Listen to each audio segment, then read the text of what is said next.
नमस्कार, मी Punjab डक्के. 30 September, 1 October, 2 October, 3 ऑक्टोबरच्या दरम्यान राज्यात चांगलं सूर्यदर्शन होणार आहे.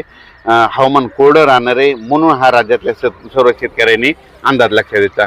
मग त्याच्यानंतर परत पाऊस येईल का? तर त्याच्यानंतर राज्यातल्या सर्व शेतकऱ्याला सांगू इच्छितो की ऑक्टोबरमध्ये शेतकऱ्याचे फोन आले की हे पाऊस संपल्याच्या नंतर परत पाऊस येणार आहे का? तर ऑक्टोबरमधला शेतकऱ्याला सांगू इच्छितो की 4 ऑक्टोबर, 5 ऑक्टोबर, 6 आणि 7च्या दरम्यान परत राज्यात एकदा पाऊस येणार आहे. म्हणून हे 4 ते 7 ऑक्टोबरचा अंदाज हे सर्व शेतकऱ्यांनी लक्षात द्यायचा. पण राज्यात मात्र आज पूर्व विदर्भ, पश्चिम विदर्भ, दक्षिण महाराष्ट्र, उत्तर महाराष्ट्र, कोकणपट्टी, खानदेश, मराठवाडा सगळीकडेच आज दुपारनंतर मध्ये रात्रीच्याला पाऊस पडणार आहे. पण उद्याच्याला मात्र पावसाचा जोर कमी होणार आहे. उद्या सूर्यदर्शन होणार आहे. हा अंदाज महाराष्ट्रातल्या सर्व शेतकऱ्यांनी लक्षात द्यायचा.